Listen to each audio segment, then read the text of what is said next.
6, 5, 4, 3, 2, 1. Eh bien, écoutez, bonjour à tous. On est content d'être avec vous ce matin. Merci aussi de prendre le temps de passer ces 45 minutes avec nous.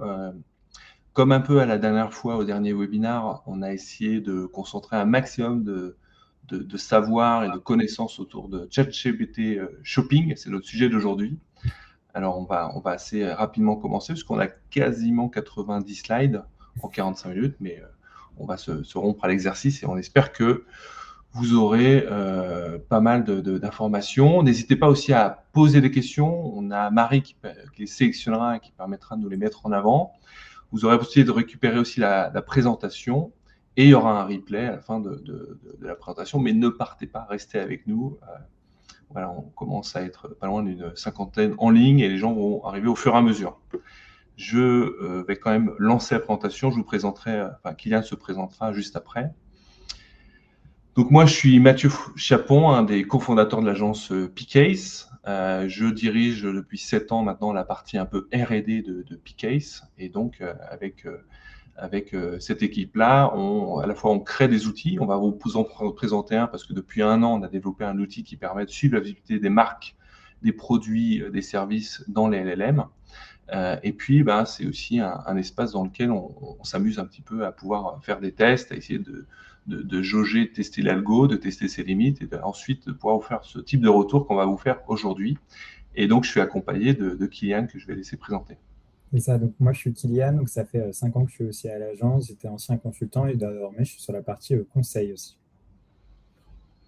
Très bien, donc très rapidement, Picase, on est une agence qui est née d'une fusion entre Signe-Audience et Search4Site, tout ça au sein d'HeroX, dès le départ en tout cas pour Search4Site. Signe-Audience nous a rejoint en 2016.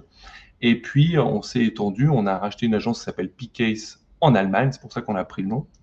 Et on est en train d'ouvrir on a des bureaux qui sont ouverts depuis récemment à Dubaï et on ne s'interdit pas de continuer un peu à étendre notre marque sur d'autres territoires. Voilà, le fait notable aussi, ce qu'on peut rajouter, c'est qu'à la fois, on a une forte expertise en SEO et en SIA dans le paid de manière générale. Nos agences aussi ont pas mal travaillé sur des outils pour à la fois accompagner nos consultants, mais aussi nos clients. Donc, il y a un certain nombre d'outils un peu SaaS qu'on peut mettre à votre disposition quand vous êtes client chez nous.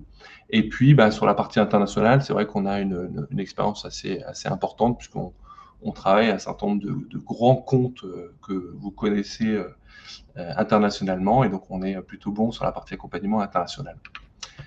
Si je fais rapidement une transition, voilà, on est plutôt une agence concentrée sur les gros annonceurs, mais on a participé au lancement d'un certain nombre de marques. Je pense à Mano Mano qui s'appelait avant On Échelle, donc on les a accompagnés sur leur lancement. Et puis je pense aussi par exemple à Upwork, qui s'appelle aujourd'hui Malte. C'est pareil, on apprécie, on aime aussi travailler un peu à la naissance de certaines marques qui aujourd'hui sont extrêmement connues. Et donc, voilà, n'hésitez pas à venir nous contacter si vous avez des besoins sur le GEO et sur le SEO. Je ferai un petit point aussi rapide donc, sur Voicea, qui est l'outil qu'on a lancé en début d'année, qui vous aide un peu à mesurer la visibilité de votre marque, de vos thématiques, de vos sujets et prochainement de vos produits, puisqu'on va rajouter à Voicea une branche shopping au sens large du terme. Et donc aujourd'hui, Voicea, c'est un outil qui a été développé par l'équipe qu'on a à Paris, qui continue à progresser au quotidien avec des nouvelles features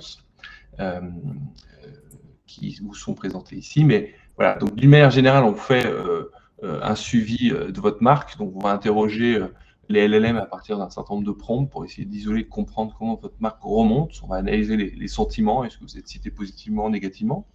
On va essayer de comprendre comment votre marque elle est associée aux thématiques, quelles sont les sources utilisées par les LLM. On essaye en tout cas d'être précis dans toutes les données qui remontent. On est RGPD. Et puis là, actuellement, les équipes travaillent pour, dès l'année prochaine, à lancer à la fois Claude et Mistral, qui ne sont pas encore intégrés, un système d'alerte sur la visibilité, la récupération des query fan-out, qui sont les requêtes posées par les LM au sein des moteurs de recherche pour récupérer les résultats. Et puis, il y aura aussi un module de recommandation, c'est-à-dire qu'une fois le rapport généré, vous aurez une partie recommandation très précise sur qu'est-ce que vous devez faire pour améliorer votre visibilité au sein des LLM. Et dernier point sur VoiceIA, et après on attaque.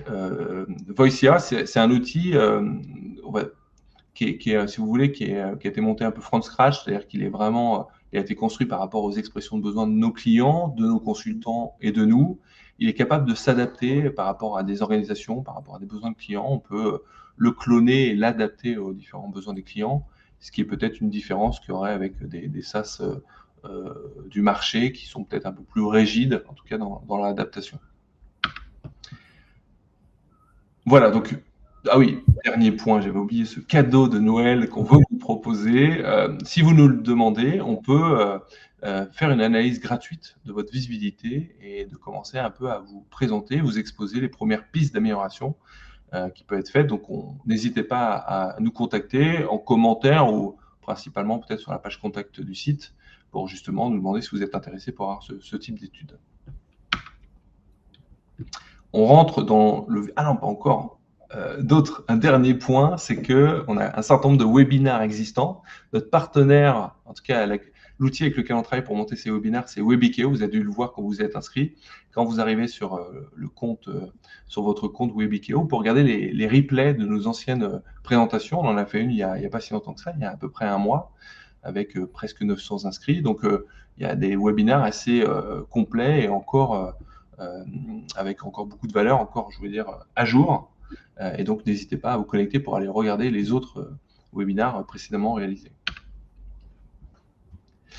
Voilà, donc comment aujourd'hui on se comporte, nous utilisateurs, avec les IA, comment le shopping remonte dans ces différents LLM. Alors c'est vrai qu'on va en France, on va plutôt se concentrer sur le sujet de ChatGPT parce que c'est c'est le principal utilisé en France. On n'a pas encore AI Mode et AI Overview qui apparaissent sur Google, donc ça va être l'objet de la présentation d'aujourd'hui. Et donc effectivement, aujourd'hui certains d'entre vous ont dû le voir, sur ChatGPT, il est possible d'avoir une présentation de produits qu'on appelle free listing. Et donc, on peut avoir la possibilité, du coup, d'avoir un affichage avec le prix, le stock. On peut avoir plusieurs interactions avec le LM pour pouvoir comparer. Et dans le reste du monde, sauf en France et dans quelques pays, mais très peu, sur Google, on a aussi ce même type de présentation, mais directement intégré à Google, en haut de page, avec à la fois une présentation d'un résumé comme le fait ChatGPT qui s'appelle le AI Overview, et puis une présentation aussi d'un listing produit qui a été sélectionné par le LLM en fonction de votre expression de besoin. Et c'est pas un phénomène si anodin que ça, parce qu'effectivement, les stats montrent quand même que on a un certain nombre d'utilisations. Pour le Black Friday, par exemple, on a à peu près 27% des ventes mondiales qui ont été influencées par les IA, et on a une vraie progression d'utilisation des IA dans une situation, on va dire, un peu e-commerce. On est vraiment sur une situation voilà, où les choses se font. Alors attendez, je suis un peu perturbé parce que j'ai une fenêtre à droite qui s'est ouverte. Voilà, c'est bon, j'ai réussi à la fermer. Et ce qui est intéressant, c'est que d'un point de vue de la population française, on a quand même les 25-34 ans qui disent, eux, avoir un peu changé leur habitude de recherche, de plus forcément passer par le moteur de recherche un peu traditionnel et d'utiliser de plus en plus d'IA dans leur parcours de recherche. Donc, l'IA n'est pas le seul moyen pour ces utilisateurs-là à rechercher, mais ça fait partie d'une de leurs aides, de leur accompagnement dans ce parcours de Customer Journey. Et je vous parle des 25-34 ans, mais vous voyez comme il y a un impact aussi assez important sur les 18-24 et un peu moins sur les autres écarts d'âge. Mais voilà, on est sur une progression constante de changement d'habitude. L'autre point qui est si important, c'est que l'IA Mode, par exemple, qui est plutôt présent ailleurs qu'en France, est une nouvelle source de trafic qui est en constante progression, donc de plus en plus affichée et présentée aux utilisateurs dans un contexte de requête plutôt transactionnelle. Donc, c'est ce qui va nous arriver en France, c'est que quand ça va être déployé, l'IA Mode va être présenté aux internautes et va être un moyen pour eux de pouvoir accéder à votre site. Alors, les autres acteurs, on pense principalement à Amazon. Amazon était quand même le moteur de recherche, enfin la plateforme, la marketplace, très utilisée en termes de recherche produit, se laisse pas en reste, ne se laisse pas dépasser par ces évolutions-là et a lancé Rufus il y a bientôt 1 an, qui est son équivalent ChatGPT au sein de sa plateforme et qui vous permet de pouvoir faire des recherches par des prompts, par une conversation et vous sélectionne des produits. Ce qui est certain, c'est que, Kian, tu me dis si je me trompe, mais à mon avis, Amazon, en concurrence avec ChatGPT, va sans doute pas passer de partenariat avec ChatGPT pour remonter dans ses résultats. Donc, ils vont, et je crois même, je suis quasiment sûr, mais dans le robot texté d'Amazon, ils bloquent ChatGPT, l'empêchant d'aller chercher les produits chez lui. Donc, on est sur une bataille aussi un petit peu d'audience. Et donc, l'IA ne se limite pas juste à faire des prompts, mais ça y est, on commence à véritablement avoir de la recherche produit, de la possibilité de pouvoir mettre une image d'un vêtement qui nous plaît et de lui demander de rechercher les produits associés. Donc, aujourd'hui, on a l'intégration du shopping dans ces LLM. Demain, on va avoir aussi le développement d'une partie agentique du commerce. Ça veut dire quoi, un agent agentique? Ça veut dire que c'est une IA qui va faire tout le parcours jusqu'à l'achat, jusqu'à la commande du produit, jusqu'au paiement. Et ça, c'est un bouleversement assez important qui va encore de plus en plus impacter les e-commerçants.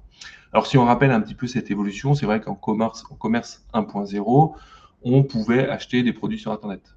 En 2.0, on avait des marketplaces qui, eux aussi, proposaient ces catalogues partagés des vendeurs. Et en 3.0, ça y est, on a l'intégration d'agents IA qui, pas seulement mettent en avant vos produits, mais peuvent s'occuper à votre place de l'achat et de tout le parcours pour pouvoir accéder aux produits et vous le faire livrer. Donc, c'est ça un peu la suite logique des choses.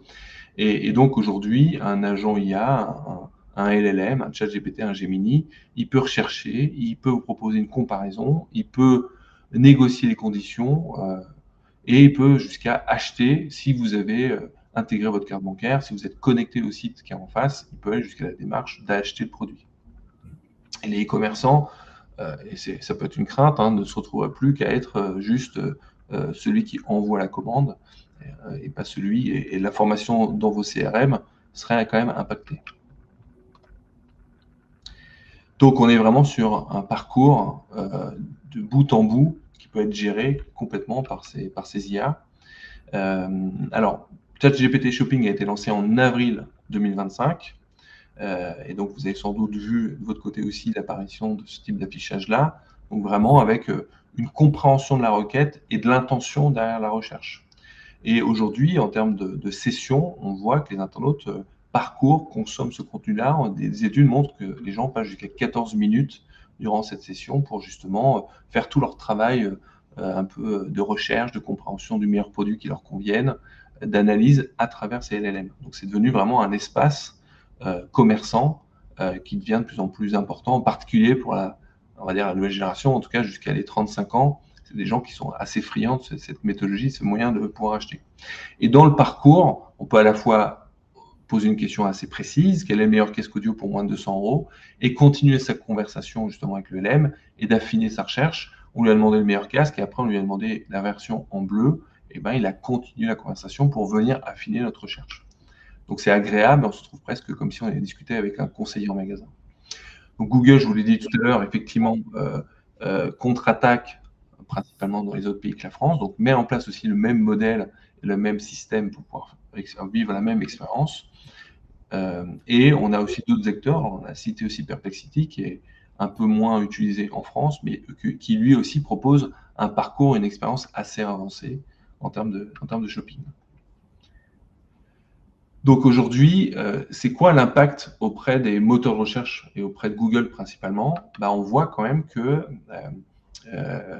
le parcours qu'on avait l'habitude tous de faire, c'est-à-dire faire une recherche sur Google, regarder un peu les produits dans des marketplaces, comparer sur des sites d'affiliation par exemple, et puis de continuer un peu sa navigation soit chez un e-commerçant, soit chez un revendeur comme une marketplace, est en train d'évoluer.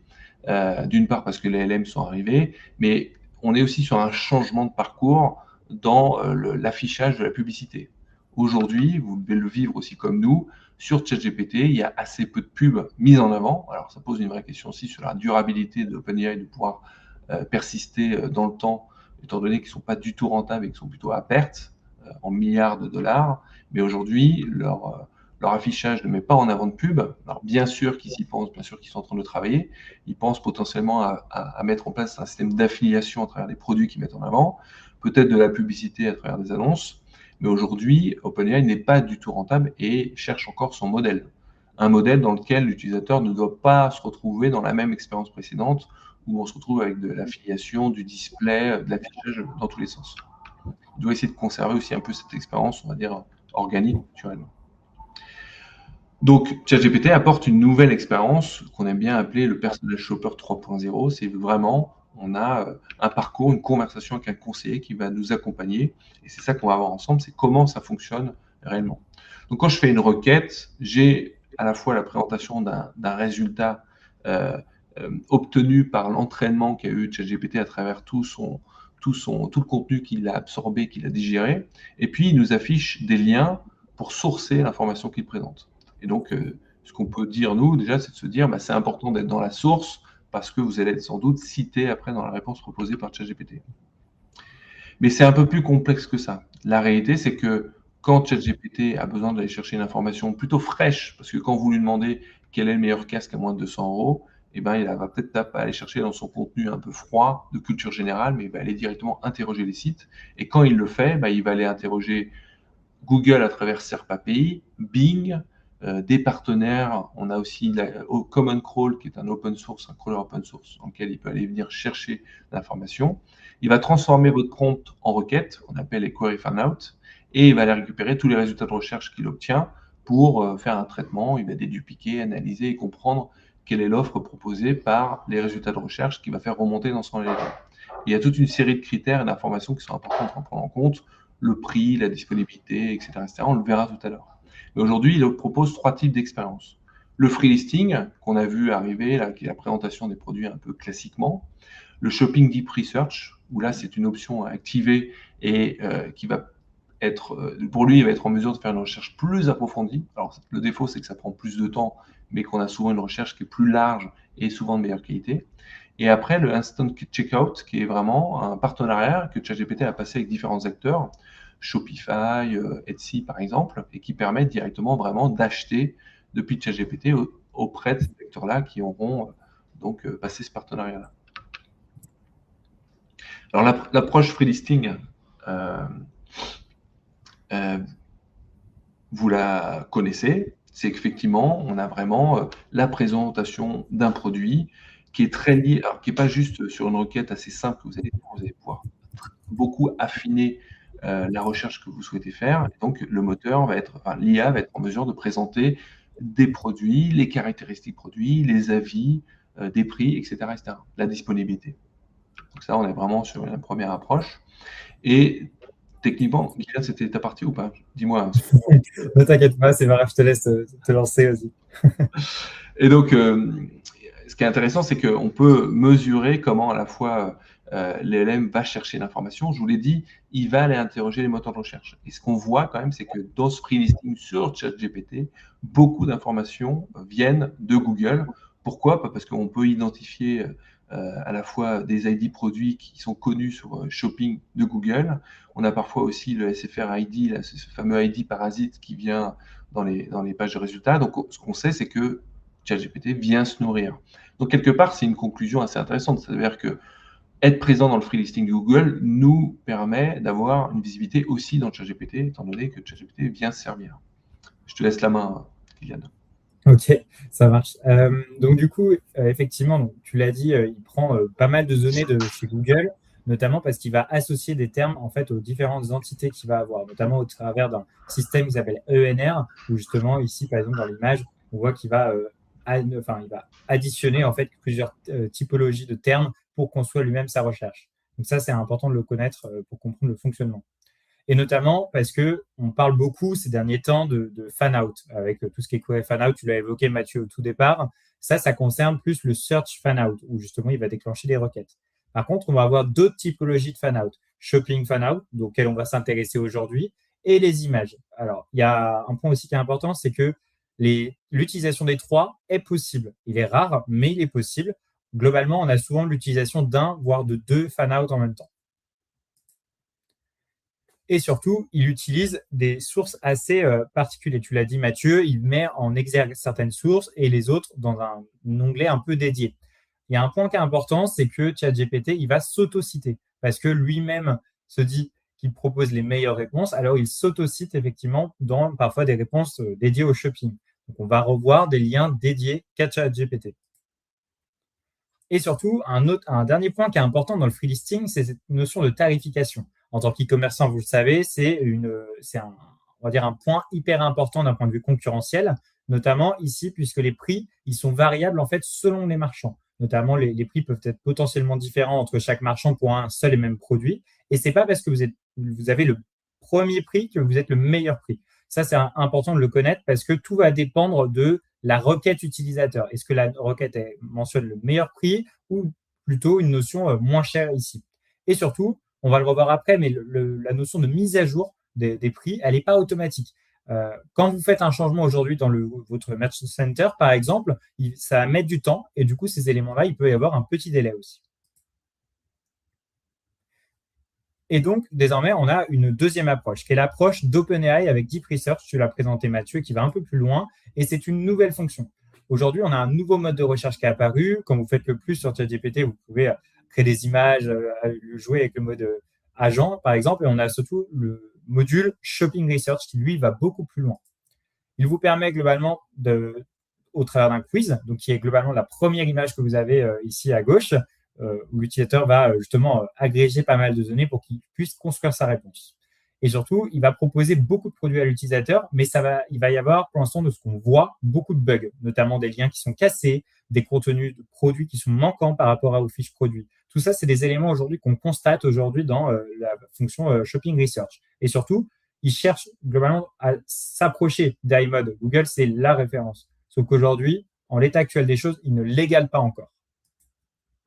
Notamment, par exemple, si on fait un petit focus aujourd'hui sur les fonctions de Shopping Research et notamment du quiz, il va prendre en compte certains éléments, le budget, les attributs de l'utilisateur, l'attribut aussi essentiel ou secondaire, le style, les marques que vous favorisez et aussi votre contexte, dans quel contexte vous faites votre requête. Tout ça, ça va nourrir le quiz aujourd'hui qui va proposer les produits.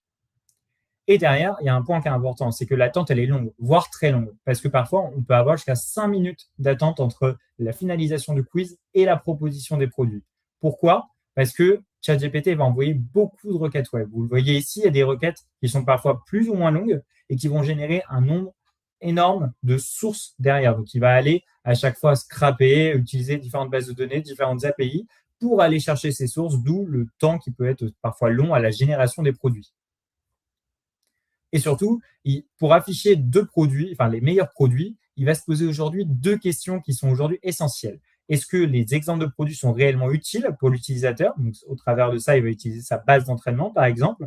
Ou est-ce que la catégorie est bien couverte par l'API? On va revoir après, mais si il n'a pas les bonnes informations, il va utiliser une API qui permet d'aller chercher les informations de façon plus complète.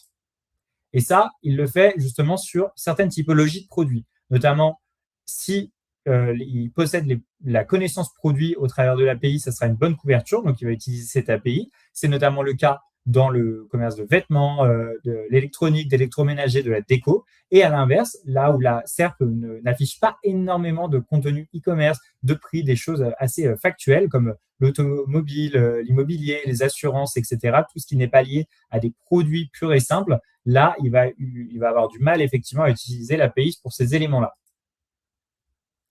Et surtout, il y a un point qui est important dans la personnalisation aussi des produits qu'il va vous proposer, c'est qu'il vous connaît.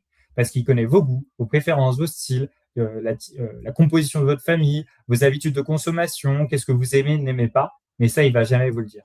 Il va simplement personnaliser pour que ça corresponde au mieux à vos habitudes à vous. Et tu veux reprendre du coup, Mathieu, sur la partie Instant Checkout, non? Ok. Ok. Et la partie, la dernière phase, donc on a fait le free listing, on a fait le deep research et il y a effectivement Instant Checkout qui est la dernière fonctionnalité qui est sortie ces derniers temps. Donc, il y a un point qui est important. Alors là, le GIF montre un peu, ne fonctionne pas tel quel, mais il montre globalement ce qu'on peut avoir avec cette fonction, c'est-à-dire acheter directement au sein de la plateforme. L'objectif de ChatGPT, c'est retenir l'utilisateur dans sa plateforme. C'est augmenter le taux de rétention pour qu'il ne puisse pas sortir et continuer à utiliser la plateforme. Et ça, c'est une vraie différence avec le free listing. Vous le voyez, par exemple, sur l'image ici, on va avoir les visites ici où on peut cliquer et on atterrit sur le site web du e-commerçant. Et à l'inverse, à droite, on peut choisir la typologie de produit, le format, par exemple ici, et acheter directement au sein de la plateforme. C'est vraiment deux fonctions complètement différentes. Et surtout, il y a un point qui est important dans Instant Checkout, c'est la notion de flux produit. Parce que globalement, on va soumettre un flux, on va y revenir plusieurs fois ici.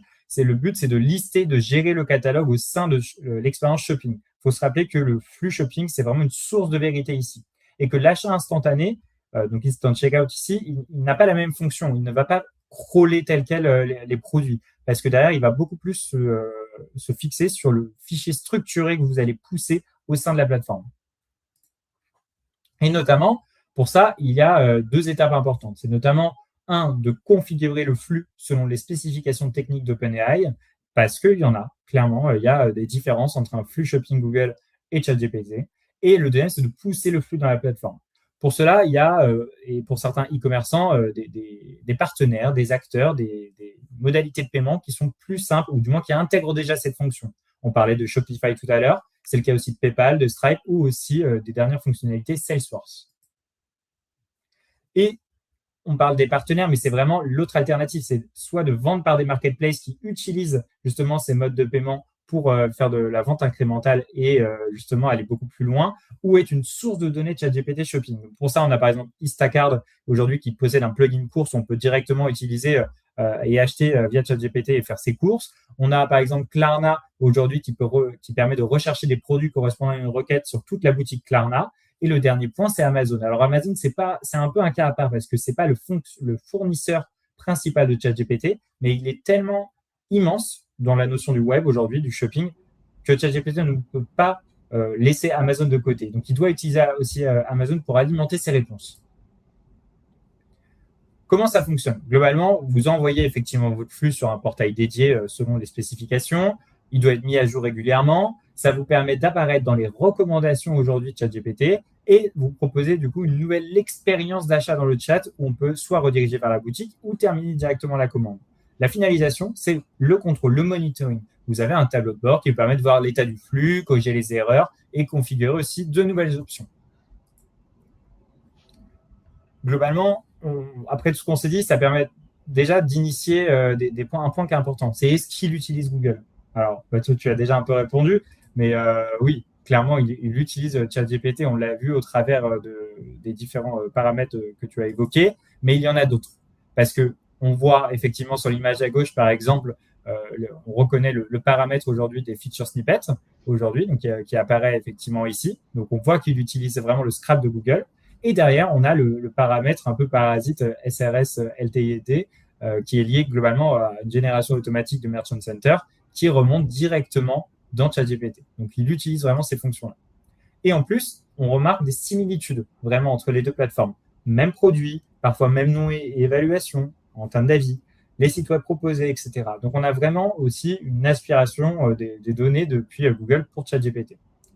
Donc, globalement, finalement, ChatGPT Shopping Research, c'est encore Google. On a l'impression un peu de se répéter avec Mathieu ces derniers temps dans les derniers webinars, mais effectivement, c'est un point qui est important. Et plus on fait un focus sur des fonctions particulières, plus on s'aperçoit que c'est vrai.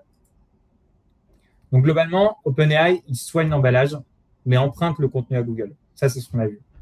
Finalement, c'est un peu du polish, mais sans les fondations. C'est clairement un peu la phrase qu'on souhaitait un peu mettre en exergue ici.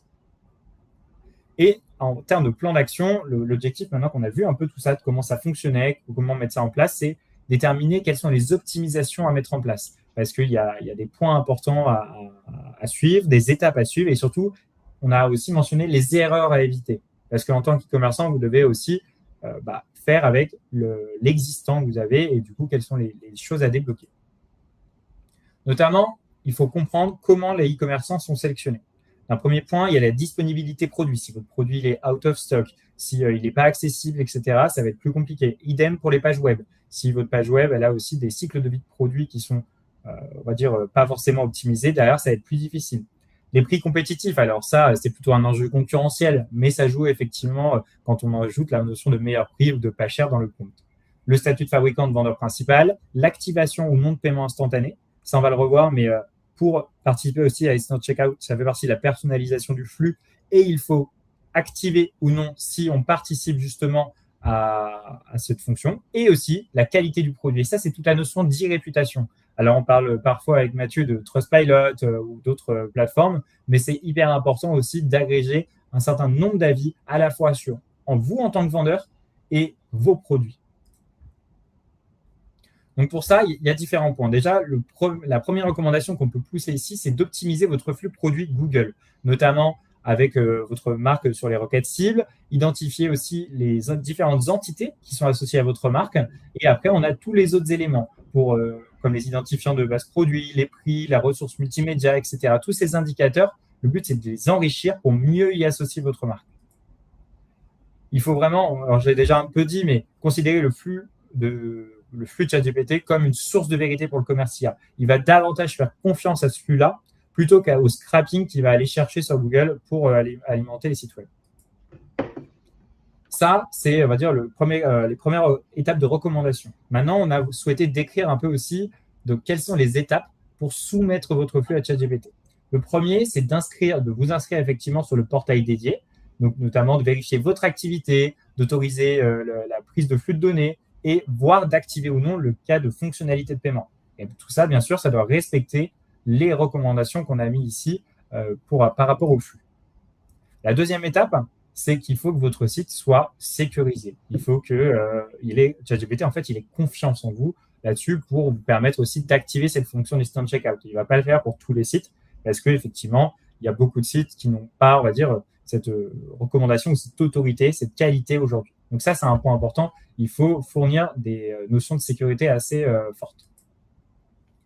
La troisième étape qu'on a voulu mettre ici, c'est la soumission du flux. Ici, il faut d'abord choisir le format pris en charge. On peut utiliser des CSV, des XML, des formats JSON. Globalement, vous pouvez choisir le format qui vous correspond le mieux, mais surtout qui est le plus flexible et agile pour vous. Et justement, alors c'est une étape un peu 3 bis, mais dans cette configuration de flux, il y a des éléments intégrés. On vous a mis ici on va dire les ID ou les éléments qui sont obligatoires aujourd'hui dans le flux. On retrouve effectivement des choses qui sont communes à Google, mais je voudrais faire un petit focus sur les deux derniers ici de la table obligatoire, qui est Enable Search. Celui-là, c'est pour activer effectivement la notion, on va dire, notamment de free listing, mais surtout de deep research ici, et par extension de shopping, on va dire, d'instant checkout. Et le dernier, il est vraiment dédié à instant checkout, c'est est-ce qu'on active ou non l'achat et la recherche directement dans ChatGPT. Et après, on a d'autres facteurs facultatifs. Alors, nous, on est plutôt sur un petit peu plus, un peu le moins ici avec Mathieu. C'est-à-dire que plus vous pouvez ajouter de données, et c'est important, on sait que le JSON, c'est des éléments hyper importants aussi d'un point de vue produit, c'est d'enrichir au maximum votre flux produit avec toutes les ID que vous pouvez mentionner. Si on fait un petit focus justement sur ces ID, il faut que ces ID ils soient stables, uniques dans le temps, et surtout, vous devez avoir une référence SKU permanente. Elle doit vraiment ne pas changer. Il y a d'autres éléments aussi, GTIN, MPN, qui sont recommandés. Pourquoi? Parce que ça permet d'harmoniser vos produits au sein de l'écosystème. Ça va vraiment être important de faire ces focus sur l'ID produit. En quatrième étape, c'est pas d'envoyer directement votre flux. C'est d'envoyer un flux un peu test, un échantillon, pour que OpenAI valide. Déjà, est-ce que syntaxiquement, c'est OK? Est-ce que c'est conforme au schéma, conforme aux recommandations en termes de sécurité, en termes de flux? Et une fois cet échantillon validé, poussez directement votre flux entier. En cinquième étape, et la dernière, c'est d'automatiser les mises à jour. OpenAI, il permet la mise à jour des flux toutes les 15 minutes. Et en fait, c'est un point important parce que dans Instant Checkout, il permet que ce process garantit globalement les stocks, les produits et les promotions, que tout soit à jour. En autre recommandation, désormais, quand on sort de la dimension flux, il y a une dimension un peu importante. On parlait d'Amazon qui bloquait ces éléments-là. Bah voilà. Si effectivement vous souhaitez ne pas du tout y apparaître, il faut le laisser tel quel, on va dire. Mais par contre, si vous souhaitez y apparaître dans ChatGPT, c'est important de désactiver, enfin, du moins de débloquer vos robots TXT sur les différents user agents que peut avoir ChatGPT, parce qu'il n'en a pas qu'un seul et ça, il faut bien le comprendre. Un point important, c'est que certains CMS, serveurs de cache, extensions, je prends aussi l'exemple de Cloudflare, ils bloquent les robots d'OpenAI par défaut. Donc ça, il faut bien se renseigner aussi sur la configuration qu'on peut avoir. Alors Cloudflare ne le fait plus par défaut, Guillaume. Ah, ok. Ouais. Il a modifié un peu ses conditions parce qu'effectivement, on a eu quelques annonceurs parfois qui étaient un peu bloqués par ces éléments-là. Tout à fait, tout à fait. D'un point de vue titre et description, alors on le sait, les titres et descriptions doivent être optimisés. Ici, par contre, il y a un petit changement aussi. C'est notamment qu'il faut adopter un ton conversationnel ici. notamment parce que ça doit répondre à un cas d'utilisation et pas simplement énumérer des caractéristiques techniques. Et surtout, vous pouvez mettre en valeur vraiment ce que vous vendez. C'est-à-dire la proposition de valeur de votre produit, elle doit être claire, visible et en haut de votre page produit. Parce que ça permet à ChatGPT de mieux comprendre le contexte. Je rajoute un point, c'est hyper important parce que pendant des années, les fiches produits, on a eu tendance à aller récupérer la description du fournisseur, etc. Mais à pas trop les soigner. Là, ça remet à l'honneur les fiches produits parce que les LLM, pour comprendre si ce produit est le plus adapté, il doit essayer de retrouver sur cette fiche produit plein de cas d'utilisation, de cas d'usage. Est-ce que c'est adapté est-ce que ce produit-là est adapté dans tel contexte? Est-ce qu'il a, pourquoi pas y ajouter des tutos, y ajouter des vidéos, essayer d'expliquer comment ce produit il répond au mieux à l'expression besoin. Parce que tout ce wording qui va être utilisé va vraiment être utilisé par le LLM et va venir piocher ou non le produit dans les différentes expressions de besoin qui seraient exprimées par un utilisateur. Exactement. Et là, notamment, on a mis un exemple un peu qui est assez factuel. Au lieu d'une page produit qui proposera en titre Nike Air Zoom Pegasus 40, on va inclure effectivement une histoire de contexte. Chaussures de course légères pour hommes, etc. avec le nom du produit. C'est là qu'on va être plus clair, naturel et informatif. Et après, il y a d'autres éléments qu'on va souhaiter intégrer, notamment tarification. On doit inclure le code de la devise. Si on a des réductions, il faut les indiquer ici. Il faut que les promotions correspondent aussi à des périodes de campagne avec des périodes bien indiquées. En termes de disponibilité produit, il faut que tout ce qui est en stock ou out of stock ou en précommande, ça soit bien indiqué. La transparence de l'IA au travers de l'inventaire aussi, ça permet de suggérer des produits indisponibles parce que ça, c'est ce que ChatGPT va éviter. Proposer à l'utilisateur des produits qu'il ne peut pas acheter.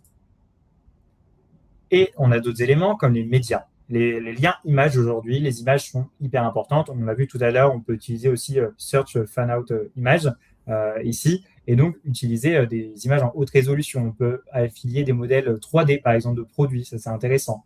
Et aussi, il y a un point qui est important, c'est les informations sur le marchand. Alors, il y a vos URL de vendeurs, etc. Mais surtout, c'est notamment tout ce qui est mention, conditions générales de vente, mention légale, etc. Ça, c'est hyper important pour aussi donner de l'autorité à votre site, donner de l'autorité à votre marque. Et notamment, c'est justement requis pour les plateformes de paiement. Et il y a des champs à compléter de façon précise. Alors, pour ceux qui font du SEO aussi depuis un petit moment, il y avait aussi cette notion de title ou métadescription qui devait respecter un nombre de caractères assez précis. C'est toujours le cas aujourd'hui sur ChatGPT ici, où un flux produit possède une longueur maximale. Par exemple, une marque, c'est 70 caractères. On a le matériau, on a les groupes d'articles. Tout ça, aujourd'hui, c'est bien recommandé dans la documentation. Donc, pour l'instant, il les prend bien en compte de façon assez précise. Et justement, le but, c'est d'inclure aussi des mots-clés pertinents par rapport à un contexte précis. Et après, il y a d'autres éléments comme les médias qui sont bien, par exemple, hébergés sur YouTube ou accessibles de façon sécurisée. Tous ces éléments-là, ils l'imposent aussi de mieux remplir les fiches produits, de mieux remplir le flux. Et contrairement au GMC, donc le Google Merchant Center, il impose pas, qui impose en fait finalement une seule catégorie. Aujourd'hui, vous pouvez vous déclarer en ayant plusieurs catégories. Et ça, c'est un point qui est important. Et surtout, développer le contenu informationnel. Pour figurer dans la résultat de recherche des moteurs IA comme ChatGPT, il faut amener plus de contexte, donner des pages produits beaucoup plus descriptives, axées sur les avantages, écrites par les humains et non pour les robots. Par exemple, ici, on voit un peu l'exemple de Back Market qu'on prend souvent avec Mathieu, mais qui est plutôt bien réalisé ici avec à la fois des retours d'utilisateurs, des liens externes, des recherches populaires ici, et surtout d'éviter ce côté keyword stuffing pour écrire naturellement. Notamment, ça peut être au travers de FAQ, au travers de cas d'utilisation ou de facteurs différenciation clés. Donc, globalement, on parlait tout à l'heure en termes d'erreurs, les voici. Quelles sont les erreurs et les pièges à éviter lorsqu'on souhaite y apparaître? C'est déjà de ne pas activer la recherche. Ça, c'est un point qui est assez factuel, mais qui est hyper important, qui est le point de départ. Une actualisation de flux qui est trop peu fréquente, un oubli finalement d'inclure des politiques de tarifs, des politiques générales de vente ici, de négliger tout ce qui est variante de produits ou géociblage, parce que ça permet à ChatGPT de répondre en fait aux requêtes ciblées et d'offrir des produits par région du monde, d'utiliser aussi des identifiants instables, on l'a vu tout à l'heure, tout ce qui est ID, SKU, etc., et de donner des descriptions uniquement techniques, uniquement orientées produits et ne plus être orientées utilisateur. Et ces éléments-là, aussi, on les a mappés un peu de façon à les avoir dans des contextes. Notamment, si un produit est en rupture de stock, qu'est-ce qu'il faut réaliser? Notamment, c'est de mettre à jour le flux en indiquant que le produit est en out of stock. Est-ce qu'on peut cibler géographiquement les prix ou la disponibilité des stocks, oui, on l'a vu avec le géociblage. Et notamment, il y a un point qui est important, c'est le côté rendering, vérifier la présence de JavaScript. C'est plus difficile, voire quasi impossible sur certains LLM, notamment ChatGPT, de lire du code possédant du JavaScript, donc il ne voit pas ces éléments-là. Donc ça inclut, si vous avez du JavaScript aujourd'hui sur des descriptions, des prix, des images ou des produits, ça va être extrêmement difficile aussi de valoriser ces produits dans la partie shopping. Et c'est là que je laisse Mathieu effectivement reprendre le relais. Je rigole parce que tu as fait la partie config du flux. Je croyais qu'on s'était dit que c'était plutôt ma partie. C'était un plaisir de t'écouter. Alors, sur la partie monitoring, vous le savez sans doute. Alors, d'abord, ce que je voulais dire, c'est que sur la partie que tu as présentée, Kylian, je pense que ceux qui font du Google Shopping retrouvent beaucoup d'éléments similaires par rapport au fait de renseigner pas mal les informations, de prévenir quand il n'y a plus de stock, de prévenir la disponibilité, les prix, etc. Donc, c'est assez similaire pour ceux qui sont en plus habitués. Et quelques différences que Kylian a bien notées. Sur la partie monitoring, vous le savez aussi, aujourd'hui à date, on n'est pas aveugle, mais on est plutôt malvoyant. C'est-à-dire qu'au-delà du fait qu'on a quand même des informations qui peuvent remonter grâce aux UTM que met GPT au sein d'un certain nombre de liens, on n'a pas tout le volume de recherche de gens qui tapent des requêtes. Il y a des estimations, il y a des outils qui disent qu'ils ont des éléments de réponse. Aujourd'hui, il n'y a clairement pas d'acteur qui a la vérité sur combien de volume est généré. Voilà. Mais ce qui est certain, c'est qu'on a toute une série d'indicateurs sur lesquels vous devez vous concentrer, vous, pour plaire au LLM. On le disait tout à l'heure, particulièrement Kylian, il y a la notion un peu de popularité du produit, cette notion de se dire, est-ce que moi, en tant que marque, je suis légitime? Est-ce que j'ai une sorte de reconnaissance auprès à la fois des utilisateurs, mais aussi de ChatGPT? Est-ce que je remplis bien ma politique de prix, ma politique de confidentialité, mes mentions légales? Voilà. Vous devez montrer que vous êtes un acteur de confiance. Parce que là, on rentre dans un jeu où l'utilisateur va mettre sa carte bancaire, va faire un achat. Si ChatGPT est accusé demain de mettre en avant des e-commerçants qui sont des faux e-commerçants, qui cherchent juste à faire du scam et récupérer vos coordonnées bancaires, ça serait une catastrophe pour lui. Donc, vous devez montrer patte blanche et vous ne devez pas faire l'impasse, particulièrement sur les notions de crédibilité de votre marque et de votre site e-commerce. On l'a dit, il y a tous les avis clients, il y a les notes. Les avis clients, ce n'est pas seulement ceux que vous avez sur votre site, il y a ceux qu'il y a aussi chez Trustpilot, avis vérifiés. Tous ces acteurs-là sont des tiers de confiance pour les LLM pour s'assurer que vous êtes un site de confiance. Les notions de taux de retour, de disponibilité, etc. Bon, bref, tous ces signaux de confiance aident l'algorithme aussi dans le classement des e-commerçants. Et donc, vous ne pouvez pas passer à côté, vous êtes obligé de bien travailler de ce côté-là. Et c'est un élément que vous devez mesurer. Deuxièmement, on l'a vu tout à l'heure, il y avait VoiceIA qui peut vous aider, mais ce qu'on vous invite à faire aussi, bien entendu, c'est de dédier un dashboard lié au LLM, soit dans le paramétrage de votre outil analytique, soit externalisé auprès d'un looker Power BI que Picase peut largement vous aider à créer. Mais ce qui est important, c'est bien d'isoler les choses pour être en mesure de pouvoir bien mesurer correctement les choses. Effectivement, ChatGPT a bien une UTM source. Google, c'est un peu différent. Donc, en résumé, ce qu'on voulait vous dire, et on termine là-dessus, après on répondra à vos questions, j'ai vu qu'elles étaient nombreuses, c'est que, d'abord, le débat le SEO, c'est mort, c'est fini, maintenant c'est le géo. Bon, il y a une évolution constante vers le géo, c'est certain, mais le SEO compte encore. On a vu que les LM s'appuient beaucoup sur les résultats de moteurs de recherche. Et puis surtout, la preuve qu'on aime bien montrer, c'est que Meta, OpenAI, Adobe et d'autres recrutent en ce moment des SEO. Alors, à ceux qui peuvent être intéressés, n'hésitez pas à aller chercher les offres d'emploi. Et c'était sur LinkedIn, donc vous avez tout trouvé sur LinkedIn. Elles sont d'actualité, mais ces acteurs-là cherchent des stratèges SEO pour pouvoir travailler leur visibilité, travailler pourquoi pas aussi la visibilité des produits et des annonceurs et des sites internet qui font remonter leur algorithme. C'est encore un métier qui compte et qui est important. Nous, on en est convaincus, mais c'est important de le rappeler. L'autre point qui est important, c'est que, évidemment, il ne faut pas oublier de continuer à travailler son référencement naturel. Au-delà du fait que vous devez continuer à être visible au sein de Google, ChatGPT utilise Google et demain, quand Google va lancer AI Overview, AI Mode, etc., il va se baser sur son index, sur ses résultats et va mettre en avant les acteurs qui auront, entre autres, un référencement impeccable, bien valorisant la marque. C'est le premier point. Deuxième autre point, c'est que le référencement naturel, il ne faut pas se concentrer seulement sur les moteurs de recherche, il faut aussi travailler sa visibilité sur toutes les plateformes qui existent. Les LLM, les moteurs, mais aussi YouTube, Pinterest, voilà, tous ces leviers-là sont importants parce qu'on voit que la recherche de produits s'est complexifiée.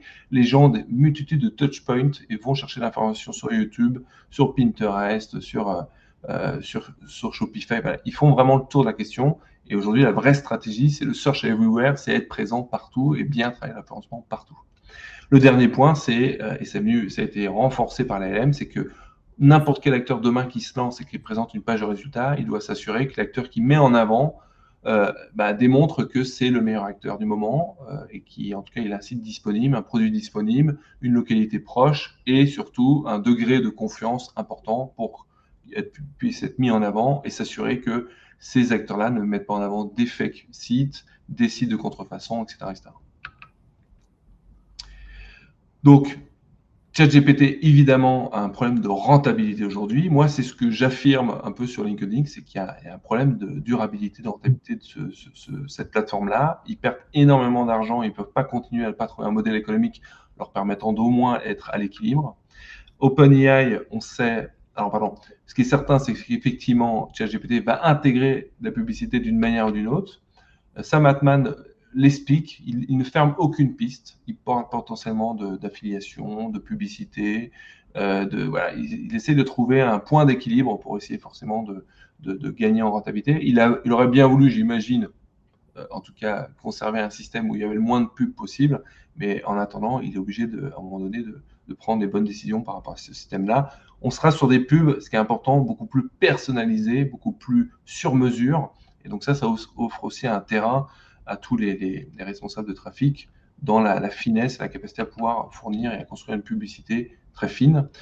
L'autre point qui est important aussi, c'est que ce qui est important, c'est que le jour où Google va sortir AI Overview et AI Mode, on va arriver avec une version très avancée, puisque ça fait plus d'1 an que c'est envoyé et développé dans beaucoup de pays dans le monde. Donc, il faut aussi penser à s'y préparer à cette nouvelle version qui va débarquer en France. On ne sait pas quand, on peut imaginer peut-être 2026.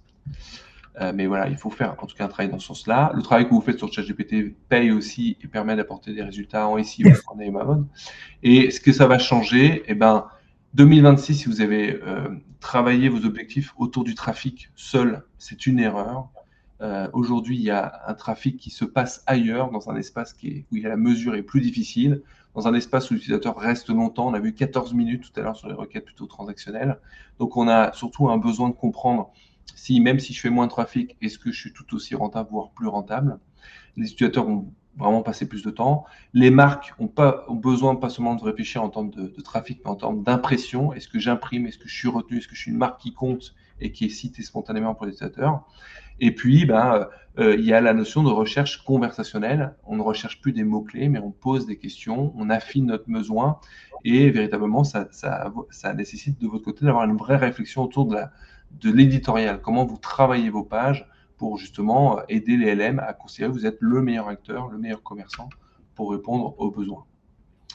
Donc le modèle e-commerce actuel doit être repensé, peut-être moins de pages produits, mais mieux travaillé, mieux riche en contenu, des interfaces plus intelligentes qui amènent moins de clics. Il y a un taux de no-click très fort sur les pages de résultats de recherche de Google et aujourd'hui il y a moins de trafic qui est apporté sur les sites. Et on a un besoin d'avoir plus de réponses conversationnelles au sein de votre site. Donc n'hésitez pas à exploiter vos avis, les FAQ, à décrire vos fiches produits le plus possible pour être pris en compte. Voilà, on vous remercie. On va aborder tout de suite les questions, parce qu'on a bien sûr un peu dépassé. Mais Marie nous a sélectionné un certain nombre de questions. ChatGPT n'utilise pas les sites PrestaShop. Alors, pour l'instant, non, PrestaShop n'est pas dans les acteurs référencés par ChatGPT. Il peut venir nourrir, aller voir les sites pour aller chercher. Mais pour l'instant, ils ne sont pas dans le checkout, dans Instant Checkout. Et si le PrestaShop ne l'a pas bloqué, il peut quand même venir chercher les produits. Mais oui, je te complète, Mathieu, et tu l'as dit, ça concerne bien sûr Instant Checkout. Ça n'empêche pas, si vous avez un site PrestaShop, d'apparaître dans du free listing et d'apparaître également dans du pre-search, mais uniquement dans la partie Instant Checkout. Ce qu'il faut voir aussi, c'est que tous ces acteurs, WordPress, PrestaShop, vont se mettre à développer des plugins aidant l'intégration de vos produits au sein de ChatGPT. Ce serait une intégration pour être dans le free listing ou alors dans le deep research, mais pas forcément dans le checkout, qui est un vrai partenariat qui est monté avec ChatGPT. Comment se fait la sélection des modes de livraison? Ça, justement, c'est lié à ce que vous allez pousser dans votre flux aussi. C'est toutes les fonctionnalités que vous allez proposer. C'est le e-commerçant qui va proposer ses modes de livraison directement. C'est Je comme pense vous que le la question, c'est positionnez plutôt au sein de aujourd'hui dans le GMS. ChatGPT. Est-ce qu'au sein de ChatGPT, on a la possibilité de sélectionner les modes de livraison? Quand tu fais ouais, le mode d'achat, après, tu as un parcours directement avec des pop-up où tu peux choisir ton mode de livraison. Tu peux connecter ton compte, par exemple, si c'est un site que tu connais, ou du moins renseigner ton adresse. Alors, j'ai vu que ChatGPT utilise beaucoup les avis de Trustpilot, mais moi, j'ai mis tous mes avis sur avis vérifié. Comment faire? Bah, globalement, ce qu'on voit, c'est que Trustpilot, déjà, il y a un point qui est important, c'est que quand ChatGPT va agréger plein de réponses, il va surtout avoir une base de données de traitement en anglais. Et Trustpilot, c'est une des plateformes avec le plus d'avis, effectivement, au niveau international. C'est, on va dire, la plateforme un peu de référence. Il ne le dit pas, globalement, qu'il prend les avis là-bas, principalement, sauf si on lui demande. Mais ce qu'on a constaté, nous, chez la plupart de nos clients, c'est quand il donne une note de e-réputation, c'est la note qui correspond aujourd'hui à Trustpilot. Donc, effectivement, il faut parfois soit multiplier les sources d'avis, ce qui engendre souvent des coûts beaucoup plus élevés, ou alors, et un coût aussi de temps. Mais en tout cas, si on doit privilégier une plateforme, on considère aujourd'hui, si on prend la partie IA, que Trustpilot aujourd'hui a peut-être plus de valeur, mais peut-être plus difficile pour les marques aujourd'hui de l'adresser. On nous demande, est-ce qu'il existe un Merchant Center ChatGPT? Oui, dans la présentation, on vous l'a indiqué. Je pense qu'avec une requête Merchant Center ChatGPT, on doit le retrouver dans Google. Mais oui, tout à fait, il y a bien un lien, une interface dans laquelle on va se connecter, on va pousser son flux et on va avoir les feedbacks du flux. Quid des activités B2B et la génération de leads sur du service? Alors, il n'y a pas de shopping activité B2B, en tout cas dans la partie plus service en tant que tel. Donc, je réfléchis, hein, mais si vous êtes générateur de lead, non, il n'y a pas de service. C'est un peu sans doute comme Google Shopping. Hein. Même si aujourd'hui, il y a des acteurs qui arrivent à vendre des forfaits avec des produits, mais c'est plutôt quelque chose qui est banni par ces acteurs. La recherche de produits est une chose très bien expliquée dans le 1. Quid de la conversation en achat, qui implique le choix de la livraison, le suivi du colis, voire le SAV. ChatGPT devient le canal où va renvoyer les sites de marque. Globalement, on l'a un peu évoqué, mais tout ce qui est livraison, suivi de colis, SAV, tout ça, ça va être relatif à la marque. Donc, en fait, après, ça va être le suivi de marque. Quand vous achetez un achat sur ChatGPT, vous n'allez pas recevoir un mail de ChatGPT pour suivre le colis. Ça va être le site de la marque derrière à chaque fois. C'est juste l'interface d'achat qui s'y Quand on arrive à l'étape d'achat dans ChatGPT, il faut qu'on se connecte au site, bien sûr, pour pouvoir retrouver ces informations si c'est un site dans lequel on a déjà acheté ou alors créer un compte. Donc, vous repassez un peu de l'autre côté. Exactement, c'est ça. Et donc, le suivi voilà, va se passer effectivement côté marque après. Et ChatGPT, en fait, ça va être vraiment le canal d'acquisition pure et la marque va prendre le relais sur le suivi. Très bien. Écoutez, on a posé les questions qui avaient été sélectionnées par Marie. J'espère qu'on a su répondre aux principales attentes de cette conférence. Je vous le rappelle, on est disponible sur le site de Picase. N'hésitez pas à venir nous demander, nous poser des questions. Venez aussi sur les réseaux sociaux, sur LinkedIn, si vous avez des questions particulières à nous poser aussi. Vous retrouverez le webinaire, le replay en tout cas, à la fin de cette présentation. La présentation aussi est accessible. Voilà, écoutez, on va s'arrêter là si je ne vois pas d'autres questions apparaître. Je n'en vois pas d'autres. Écoutez, merci beaucoup de votre écoute. On est très content d'avoir organisé ce webinaire juste avant les vacances. On vous souhaite en tout cas à tous des excellentes fêtes de fin d'année et on vous dit à bientôt. Kylian, un petit mot? Exactement. Je pense que tu l'as dit de la meilleure des manières. Ouais, bonne fête de fin d'année à tous et en tout cas, n'hésitez pas à revenir vers nous pour davantage de questions au besoin. Au revoir. Bonne journée, au revoir.